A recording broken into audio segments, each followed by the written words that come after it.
Selamat siang, selamat sejahtera untuk kita semua. Assalamualaikum warahmatullahi wabarakatuh. Kita akan memulai kuliah kembali bersama saya, Benny Wicaksono.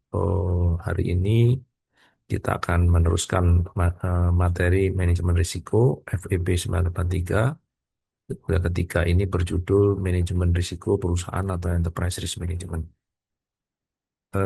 Bersama saya, ini adalah nama saya lengkap, Dr. Benny Wicaksono MM. Email saya adalah benny.wicaksono@saunggul.ac.id dan apa namanya yang di Gmail benny.wicak@gmail.com. Silakan kalau Anda mau menghubungi.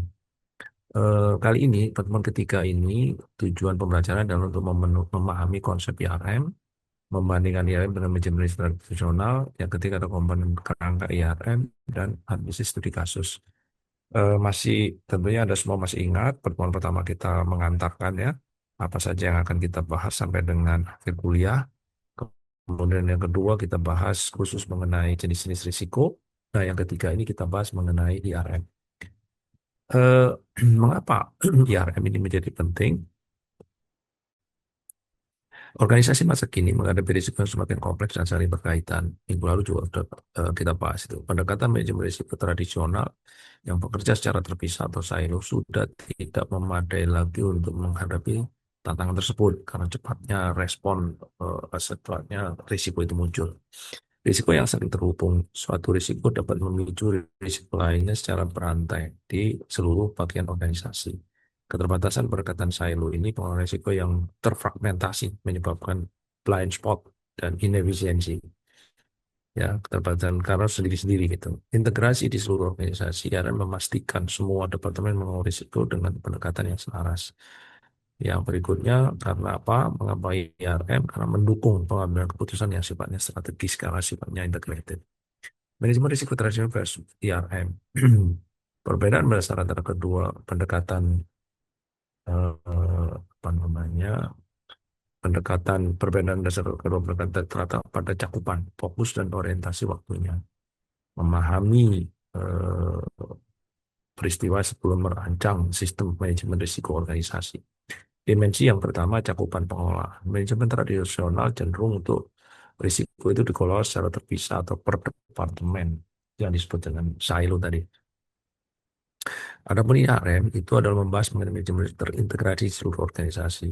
Berfokus pada risiko individual, sedangkan enterprise IRM berfokus pada portfolio risiko secara keseluruhan. Orientasi waktu pendekatannya reaktif merespons setelah kejadian, jadi tradisional gitu ya. Yang kedua pendekatan strategis dan proaktif mengantisipasi risiko karena simptomnya sudah diketahui dulu.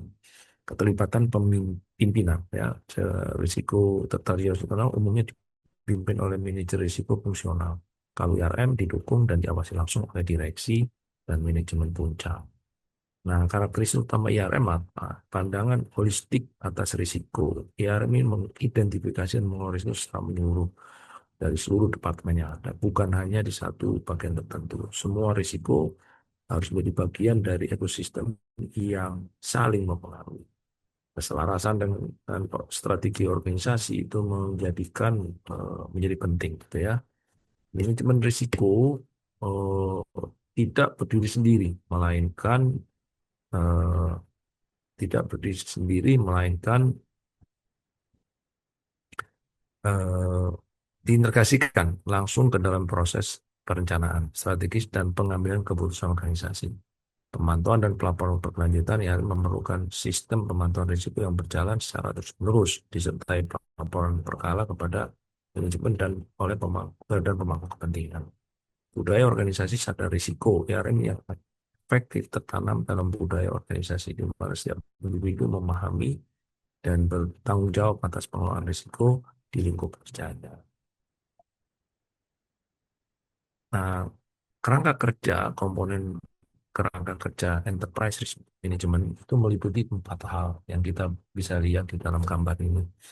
Yang pertama ada tata kelola, yang kedua ada strategi, yang ketiga adalah penilaian risiko, dan berikutnya identifikasi risiko. Atau dimulai dari identifikasi risiko dulu, kemudian dinilai, kemudian setelah polanya diterapkan, akhirnya strateginya dibuat.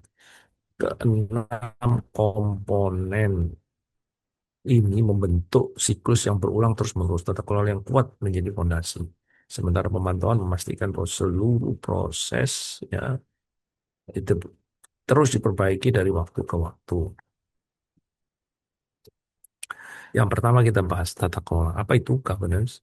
Yaitu peran tata kelola dalam IAM. Tata kelola mendefinisikan siapa yang bertanggung jawab atas pengelolaan risiko, bagaimana risiko dilaporkan, dan bagaimana keputusan dibuat berdasarkan informasi dari risiko. Ingat bahwa tata kelola ini apa namanya eh, ada input, ada proses, dan ada outcome-nya. Jadi ya tata kelola itu dimulai dari elemen-elemen tarif tadi ya. Ada transparansi, ada accountability, ada responsible, ada juga eh, independent, ada juga fairness gitu ya. Dengan tujuan siapa yang bertanggung jawab itu jadi jelas sekali atas pengelolaan risiko tadi. Bagaimana risiko dilaporkan harus transparan, bagaimana keputusan dibuat harus melibatkan semua pihak yang sifatnya berkepentingan. Jangan kemudian hanya satu dua orang saja. Elemen kuncinya apa? Dewan dari pertama selera risiko. Jadi kata kuncinya pada risk appetite ini sendiri. Kemudian yang kedua, komite risiko mengawasi implementasi RM. Akhirnya yang Chief Risk Officer atau CRO memimpin fungsi manajemen risiko ini. Kebijakan dan prosedur risiko ditetapkan secara formal. Strategi dan identifikasi risiko komponen 2 dan 3. Apa itu strategi? Strategi ini adalah sesuatu langkah-langkah atau suatu yang kita tetapkan untuk bisa mencapai tujuan tadi pada tingkat apa namanya efektif dan efisien. Para tahap ini organisasi menentukan tujuan strategisnya dan mengidentifikasi bagaimana risiko dapat mempengaruhi pencapaian tujuan tersebut. Selera risiko ditetapkan sebagai panduan. Apa itu selera risiko? Tentunya apa sih yang kita ini masih apa namanya appetite suka gitu ya. Itu sampai suka ya di situ. Identifikasi risiko secara sistematis, proses mengidentifikasi seluruh risiko potensial yang dapat mempengaruhi organisasi mencakup risiko operasional, keuangan, strategis, reputasi, dan kepatuhan dari berbagai sumber internal maupun eksternal. Nah, yang komponen keempat itu adalah penilaian dan mitigasi risiko. Ya, penilaian risiko, risk assessment, atau step risiko yang teridentifikasi dinilai berdasarkan dua dimensi. Yaitu dimensi utama yaitu kemungkinan terjadinya dan dampak kalau itu kejadian gitu ya.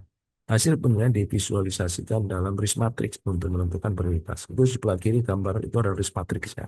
3 kali 3 gitu ya, risk matrix apa namanya eh, eh, 3 yang aksis X dan Y.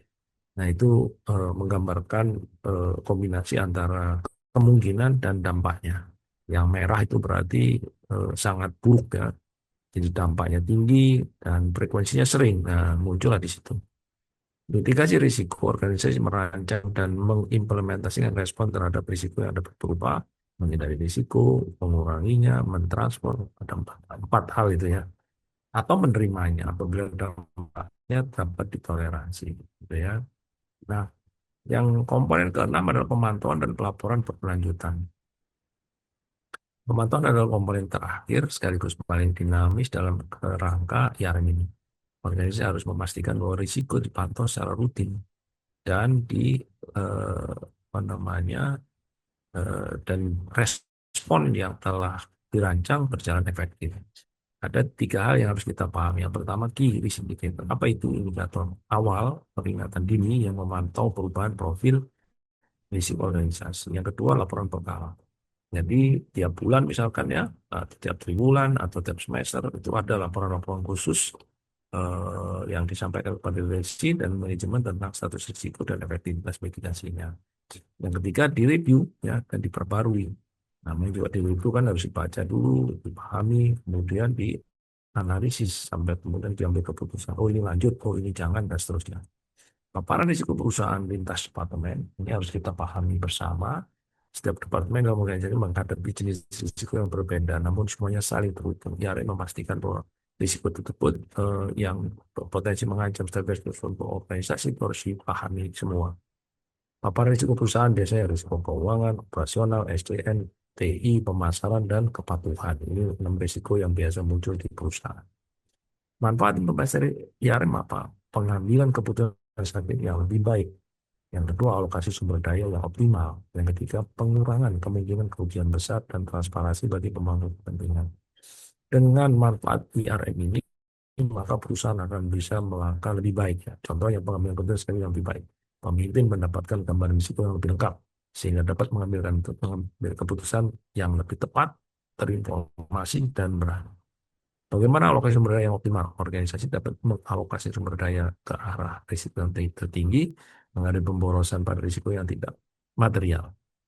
Contohnya, ketika kemudian kita tahu penyebabnya adalah di bidang pemasaran, maka kita harus pikirkan ya bahwa pemasaran harus diperkuat timnya gitu.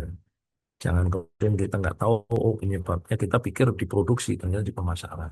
Pengurangan kemungkinan kerugian besar, itu yang juga yang secara signifikan merupakan probabilitas dan dampak dari kerugian-kerugian yang bersifat katastrofik. Apa itu kerugian katastrofik? Yaitu yang jumlahnya besar yang mengakibatkan perusahaan bisa berhenti usaha.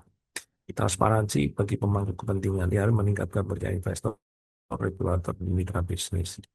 Ini adalah studi kasus krisis recall Toyota ketika risiko operasional menjadi krisis global. Jadi Toyota tahun 2009-2010 menghadapi salah satu krisis terbesar dalam sejarah, lebih dari 8 juta kendaraan yang harus direcall karena ada masalah di pedal gas yang macet. Itu mengakibatkan kerugian yang sangat besar, yaitu 1,2 miliar US dollar di dunia. Nah, eskalasi risiko dari operasional ke reputasional. Jadi ketika risiko itu nggak bisa diselesaikan secara operasional, maka timbul risiko reputasional, itu lebih mengerikan dampaknya ya. Risiko keselamatan, risiko regulasi, risiko operasional, risiko reputasi itu sangat mengerikan. Nah, ini bisa nanti kita bahas, pertanyaan analisis kasus ini lebih dalam ketika kita diskusi kelas nanti ya.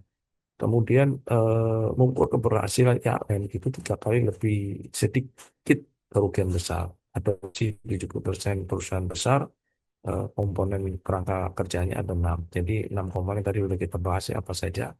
Nah, perbandingan dengan silo dan IAM dari pendekatan silo itu kita mandiri, tanpa komunikasi, IAM integrasi, terpadu seluruh unit komunikasi berkelanjutan. Nah, ini ringkasan poin per poin, ini akan mengintegrasikan seluruh manajemen risiko organisasi yang menyerahkan risiko dengan tujuan strategis, yang membutuhkan kepemimpinan dan tata kelola yang kuat. Sebagai penutup, kita akan melalui metode berikutnya, sebelumnya dan berikutnya cari satu contoh. Nah, ini kita akan bahas di dalam kuliah ya. Demikian, ini referensi. Masih mirip ya dengan yang pertama dan kedua, tapi lebih mendalam tentang komite SOSO ini. Dan juga ada satu yaitu ISO, ini juga baru ya. Yang sebelumnya itu ISO eh, apa namanya 31.000 yang kita juga pakai di pertemuan pertama. Demikian, terima kasih dari saya. Saya akhiri kuliah kita. Selamat siang, salam sejahtera untuk kita semua. Assalamualaikum warahmatullahi wabarakatuh.